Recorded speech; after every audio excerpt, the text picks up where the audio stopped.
The screech of tires against asphalt cut through the night like a death scream, followed by the sickening crunch of metal meeting flesh. Marcus Hawthorne barely felt the impact through his BMW's reinforced frame, just a slight jolt that momentarily interrupted his phone conversation about tomorrow's board meeting. The airbag didn't even deploy. "Hold on, Jerry," Marcus said into his Bluetooth headset, squinting through his windshield at the crumpled bicycle beneath his front bumper. Steam rose from his slightly dented hood into the cool October air. "I think I hit something." The something was a person, a cyclist who now lay motionless on the rain-slicked pavement of Riverside Drive, their mangled bike twisted around them like metallic ribbon. Marcus felt his heart rate spike, not from guilt or horror, but from pure self-preservation instinct.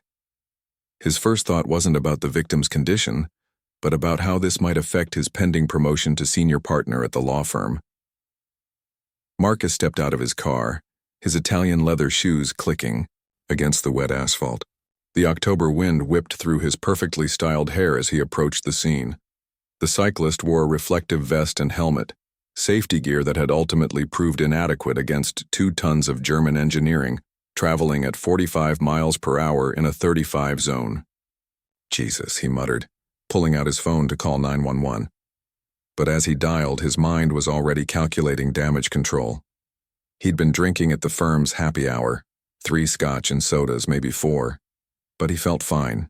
His blood alcohol was probably borderline, nothing that couldn't be explained away by his connections at the district attorney's office. The emergency operator's voice crackled through his speaker. 911, what's your emergency?"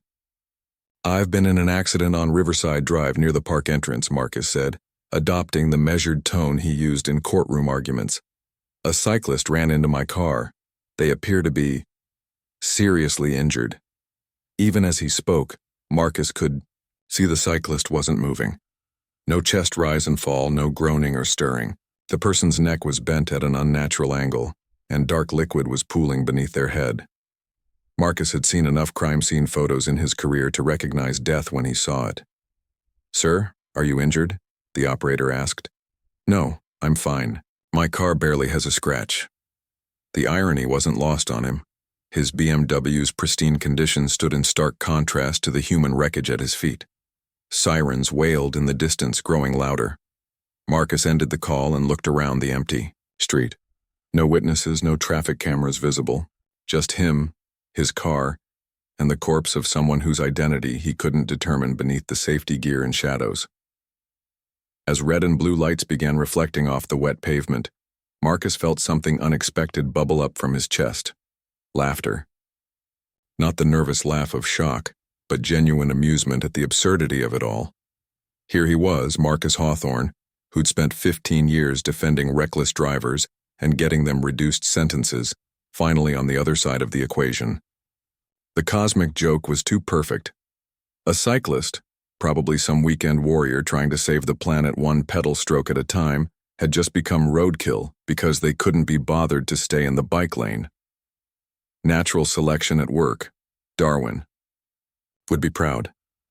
The first police cruiser pulled up, its headlights illuminating the scene in harsh white light. Marcus straightened his tie and prepared to perform the role of his life.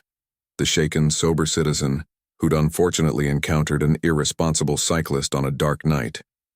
He had no idea that in less than 24 hours he would discover exactly whose life he had just ended. Detective Sarah Chen arrived at the scene 20 minutes after the first responders, her practiced eyes immediately cataloging details that others might miss. Marcus watched her work, noting her methodical approach with professional appreciation. He'd cross-examined enough cops to recognize competence when he saw it. "Mr. Hawthorne," Detective Chen approached him after examining the scene. "I understand. You're an attorney?" "That's right. Corporate law, mostly." Marcus kept his voice steady, helpful but not overeager. "I was heading home from a business dinner when this happened." "Business dinner?" Chen's pen hovered over her notepad. "Where was that?" "Chez Laurent, client development meeting." The lie came easily.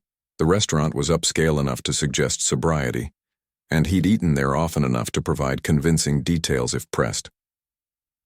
The breathalyzer test came back at endo 7, just under the legal limit, though Marcus knew he'd been higher an hour earlier. Time and adrenaline had worked in his favor. Chen seemed satisfied with the result, making a note before continuing her questions. Tell me about the moments leading up to the accident. Marcus launched into his rehearsed account.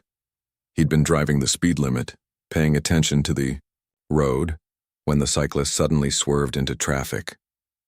They weren't following the traffic laws, he added with just the right amount of regret.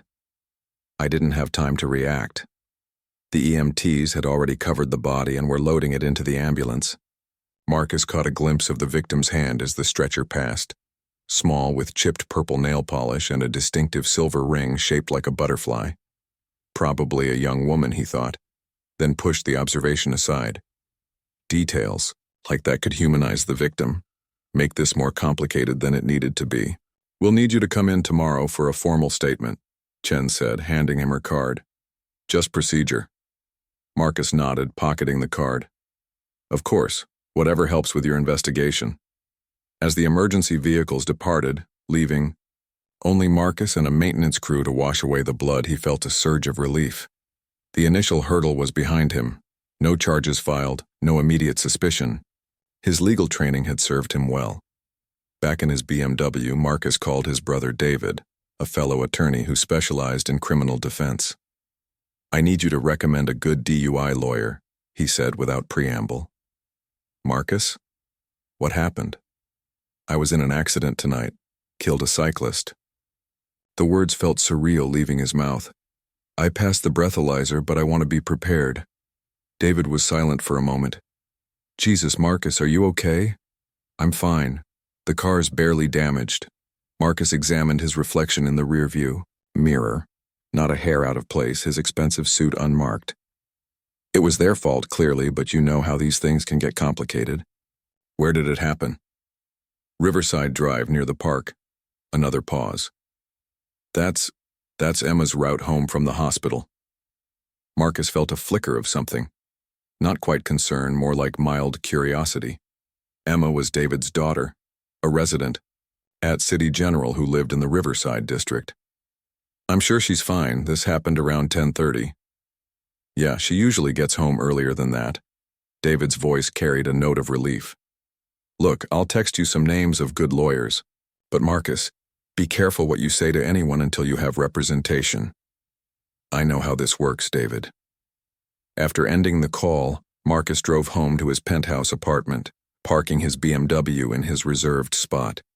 The slight dent in the front bumper caught the garage's fluorescent light, the only visible evidence of the evening's events. He'd have it fixed tomorrow, no point in keeping reminders. In his marble-clad bathroom, Marcus poured himself a scotch and studied his reflection. 42 years old, successful, unmarried by choice. Tonight's incident was unfortunate, but not insurmountable. People died in traffic accidents every day. It was a statistical inevitability in a city of millions. The victim's butterfly ring flashed briefly in his memory, but he dismissed the image. Whoever they were, they'd made a fatal error in judgment. Darwin's law in action, the universe correcting itself through natural selection. Marcus raised his glass in a mock toast to his reflection. To survival of the fittest, he said, then drained the scotch in one burning swallow. Marcus arrived at the law firm early the next morning, determined to maintain his routine despite the previous night's events. His secretary, Patricia, greeted him with her usual efficiency, and a stack of messages that suggested the outside world. Remained blissfully unaware of his involvement in a fatal accident. Coffee's ready, Mr. Hawthorne. Your 9 o'clock with the Harrison Group has been moved to 10:30. Patricia's voice carried its familiar, crisp professionalism. Oh, and your brother called, said it was important. Marcus nodded, settling into his leather chair and opening his laptop. The local news websites had already picked up the story. Cyclist killed in hit-and-run incident, though the reporting was minimal. No names released pending notification of next of kin. No mention of the driver or any arrests. Perfect. His phone buzzed with a text from David. Call me ASAP, it's about Emma. A cold finger of unease traced down Marcus's spine.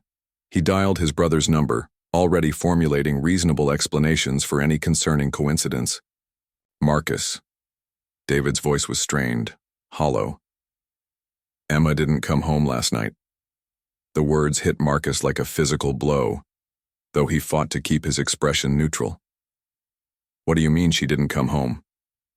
She was supposed to finish her shift at 10, be home by 10:45 at the latest. That's her routine. She bikes the same route every night. David's breathing was ragged. I called the hospital. She left right on schedule. Marcus felt the walls of his office shrinking around him. The butterfly ring, the purple nail polish, the slight build beneath the safety gear. David, I'm sure there's an explanation. I called the police this morning. They're asking me to come in and identify. David's voice broke. Marcus, they found her bike on Riverside Drive. She was hit by a car. The phone slipped in Marcus's suddenly sweaty palm. Emma Hawthorne, his 28-year-old niece, David's only child, the brilliant young doctor who'd graduated summa cum laude from Johns Hopkins and was 6 months away from completing her residency in pediatric oncology. Emma, who spent her days fighting to save children with cancer. Emma, whom Marcus had watched grow up, whose medical school graduation he'd attended with pride just 3 years ago. I need to go to the morgue, David continued, his voice mechanical with shock. Can you come with me? Marcus stared at his reflection in his office window, seeing not the successful attorney but the man who had killed his own niece, and then laughed about it. The scotch he'd drunk in celebration the night before turned to acid in his stomach. Of course, he managed. I'll meet you there. The drive to the city morgue passed in a blur of stop-and-go traffic and mounting horror. Marcus had to pull over twice to vomit, his body rejecting not just food but the reality of what he'd done. Each time he closed his eyes, he saw Emma's face. Not the broken victim from the night before, but the vibrant woman she'd been. Emma laughing at family dinners. Emma showing off her engagement ring last Christmas. Emma talking passionately about her young patients, the children who called her Dr. Angel because of the small butterfly pins she wore on her scrubs. The butterfly ring. Of course it had been a butterfly. At the morgue, David stood in the viewing room, shoulders shaking as he confirmed what they both already knew. Marcus stood behind him, watching his brother identify the woman Marcus had killed, and felt something inside himself crack and begin to bleed. She was going to get married next month, David whispered, not turning around. Did you know that? She and Michael had everything planned. The church was booked, the flowers ordered, the dress. His voice dissolved into sobs that echoed off the sterile walls. Marcus placed a hand on his brother's shoulder, the gesture feeling like the worst kind of betrayal. Through the viewing window, Emma lay peacefully arranged on the examination table, her face unmarked despite the trauma that had killed her. She looked like she was sleeping, ready to wake up and return to her life of saving children. Instead, she would never wake up again. Because of him. The police want to interview everyone who knew her routine, David said as they left the morgue. They're looking for the driver who hit her, some bastard who just left her there to die. Marcus nodded, his throat too constricted to speak. The investigation would continue, detectives would follow leads, and eventually the trail would circle back to him. But that wasn't what terrified him most. What terrified him was the growing realization that he had destroyed not just Emma's life, but the lives of everyone who loved her, including his own brother, who was now planning a funeral instead of a wedding. The next 48 hours passed in a surreal fugue state.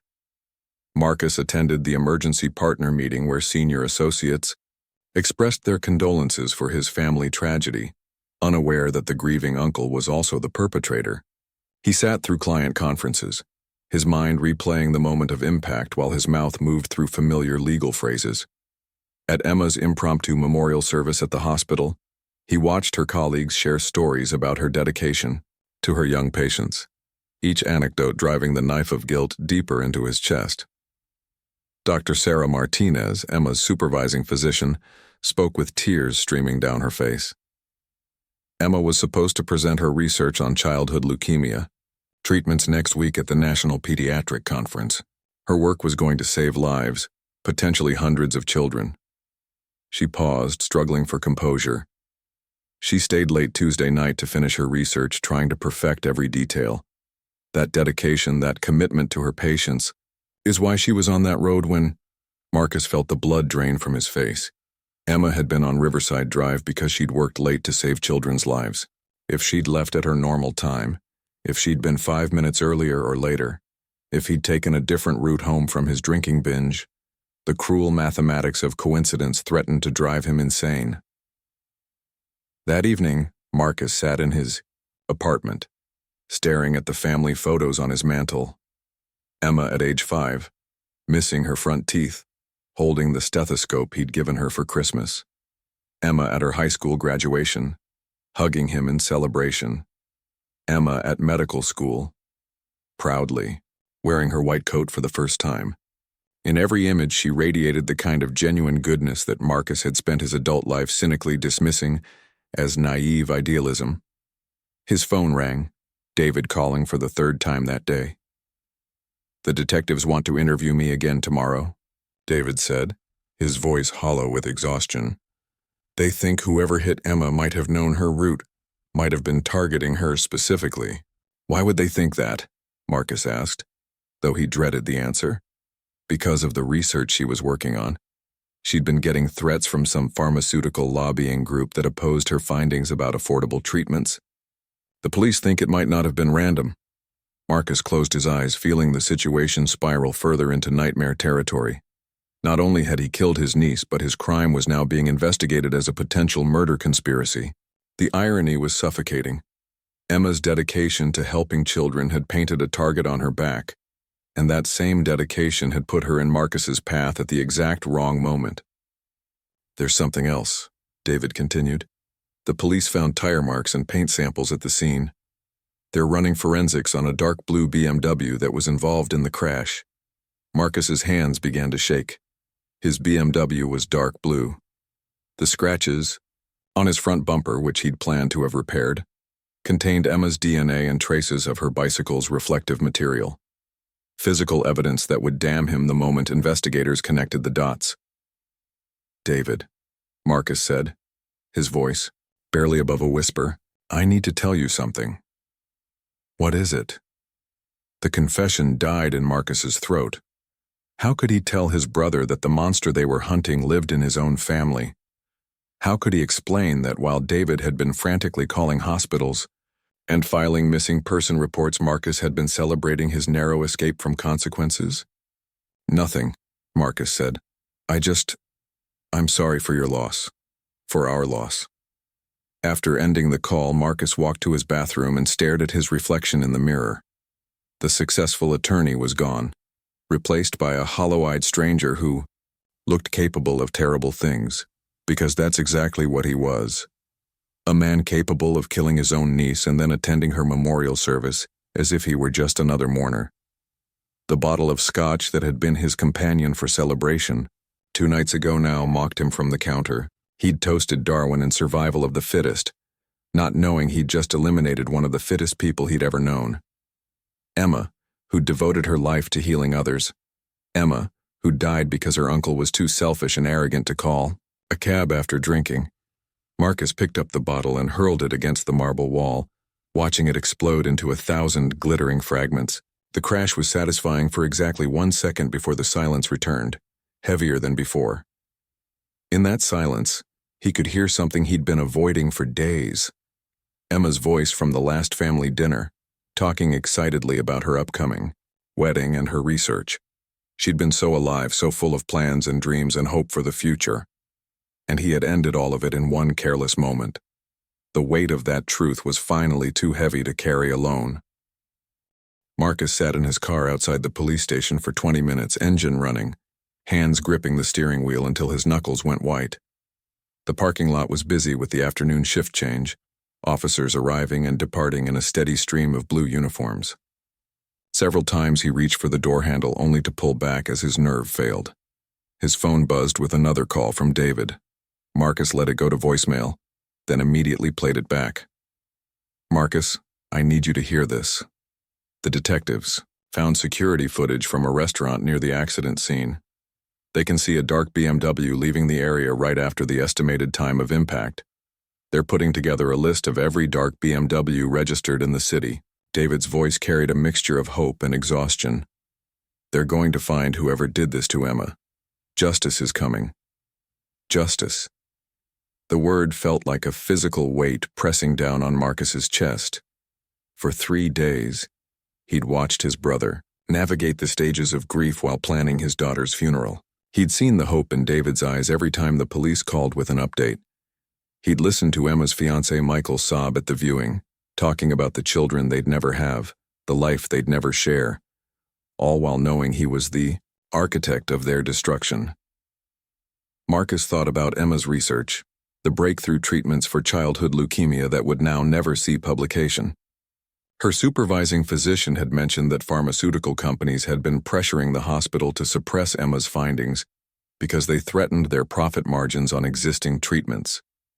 Children would continue dying from preventable causes because Emma's work would die with her. The ripple effects of his moment of drunken selfishness spread out like cracks in glass, touching lives he'd never even know existed. A text from his recommended criminal defense attorney appeared on his phone. Preliminary consultation scheduled for tomorrow at 2 p.m. Don't discuss case details with anyone until we meet. The lawyer assumed Marcus was simply being cautious about a potential civil suit from the victim's family. He had no idea his client was the perpetrator preparing to confess to vehicular manslaughter. Marcus finally stepped out of his car and walked toward the police station entrance. Each step felt like walking toward his own execution, but also toward something resembling redemption. The automatic doors slid open with a pneumatic hiss, revealing a busy lobby filled with officers, lawyers, and civilians caught up in the machinery of justice. At the front desk, he asked to speak with Detective Chen about the Emma Hawthorne case. "She's in interview room 3, the desk sergeant said. "I'll let her know you're here.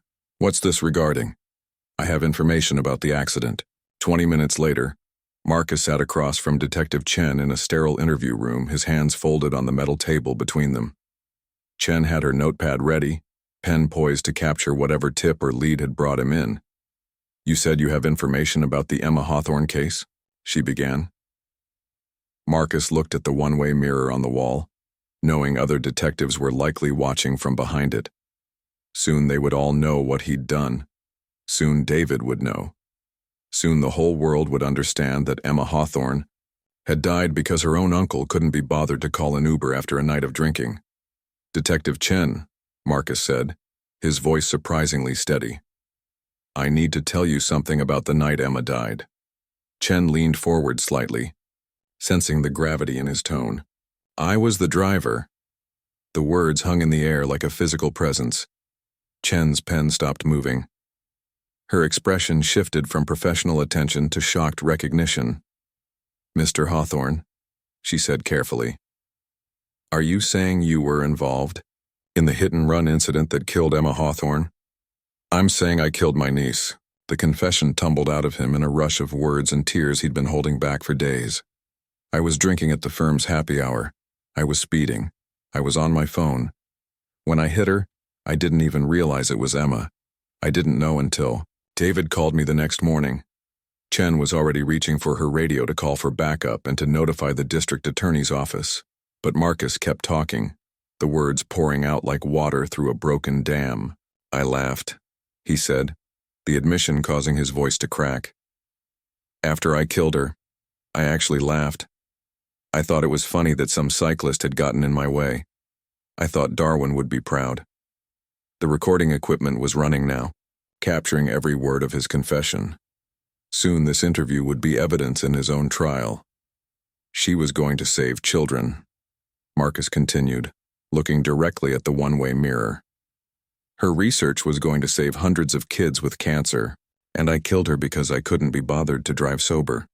Detective Chen was writing furiously now, documenting the voluntary confession that would close her case and destroy what remained of Marcus's life.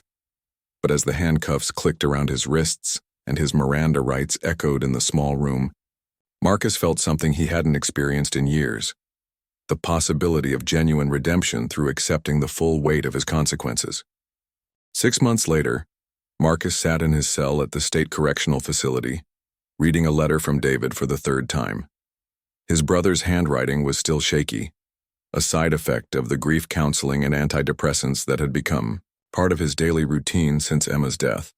The scholarship fund reached $50,000 last week, David had written. Emma's colleagues at the hospital are determined to continue her research. Dr. Martinez said they've already identified 3 promising candidates for the fellowship program. Emma's work will live on, even if she can't. Marcus folded the letter carefully and placed it with the others in his small collection of possessions, the divorce papers from his ex-wife, whom he'd never married but who'd ended their relationship the moment news of his conviction hit the papers, the resignation letter from his law firm, effective immediately upon his guilty plea, the deed transfer for his penthouse apartment, which he'd sold to establish a victims' rights foundation in Emma's name. The guilty plea had surprised everyone, including his own defense attorney. With a good lawyer and the right jury, Marcus might have received a lighter sentence, maybe even avoiding prison entirely. But he'd rejected every plea bargain that didn't include jail time, insisting on serving the maximum sentence allowable for vehicular manslaughter. "My client seems determined to punish himself," his lawyer had told the judge during sentencing. "This level of remorse is unprecedented in my experience." The judge had agreed to the maximum sentence, 8 years in state prison, followed by 5 years of probation. Marcus would be 51 when he was released, assuming he lived that long. Prison wasn't kind to former attorneys, especially ones who'd killed family members. But Marcus had made peace with that possibility.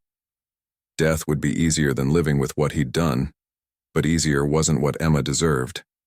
She deserved justice, and justice required him to face every consequence of his actions. The hardest part wasn't the physical dangers of prison life or the loss of his comfortable lifestyle. The hardest part was the letters from children, young cancer patients who'd learned about Emma's story through news coverage of the case. They wrote to tell Marcus about their treatments, their hopes, their fears. They wrote to thank him for establishing the research foundation in Emma's name, not knowing he was the reason such a foundation was necessary. One letter, from a 9-year-old girl named Sophia, had particularly haunted him. "Dr. Angel was going to help kids like me get better. I know she's in heaven now, but maybe her angel friends can still help her help us. Thank you for making sure other doctors can learn her secrets." Marcus had cried for an hour after reading that letter, finally understanding the true scope of what he'd destroyed. Emma hadn't just been his niece, David's daughter, Michael's fiancée. She'd been hope personified for children fighting battles they were too young to understand. David visited once a month, though the conversations were stilted and painful. They'd both lost Emma, but only Marcus had chosen to lose her. That distinction created a chasm between them that might never heal. "Michael is getting married again," David said during his most recent visit. A pediatric nurse he met at the hospital. "They're planning to name their first child Emma if it's a girl."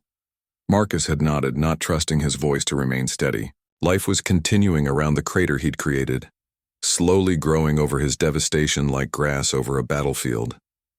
The prison library had become Marcus's refuge. He spent hours reading medical journals, trying to understand Emma's research, well enough to write intelligent letters to the doctors continuing her work. It was the closest thing to penance he could manage, using his remaining years to support the mission that had died with her. Late at night, in the darkness of his cell, Marcus sometimes allowed himself to imagine the conversation he would have with Emma if he could speak to her one more time. He would tell her about the scholarship recipients, about the children being saved by treatments based on her research, about the foundation that bore her name. He would tell her that her death hadn't been meaningless, even though it had been senseless. But mostly he would tell her he was sorry. Sorry for the life he'd stolen from her, for the children she'd never save, for the family she'd never have. Sorry for being the kind of person who could laugh at another human being's death, even before he knew whose life he'd ended. The letters from cancer patients kept coming, along with updates from the Research Foundation and photos from David of Emma's memorial garden at the hospital. Life was growing from the ashes of his crime, not because of any goodness in him, but because of the goodness that had lived in Emma and continued to inspire others. Marcus would serve every minute of his sentence, and when he was released, he would spend the rest of his life trying to be worthy of Emma's legacy. It wouldn't bring her back, wouldn't undo the damage he'd caused, wouldn't restore the future he'd stolen. But it was the only path toward redemption he could see, and he would walk it until his last breath, carrying the weight of truth he'd finally learned to bear. In the end, justice wasn't just about punishment. It was about transformation, about becoming someone capable of honoring rather than destroying the goodness in the world. Emma's research lived on. Her patients continued to heal. Her memory inspired others to dedicate their lives to saving children, and Marcus Hawthorne, the man who had killed his own niece and laughed about it, spent the remainder of his days ensuring that her legacy burned brighter than his crime.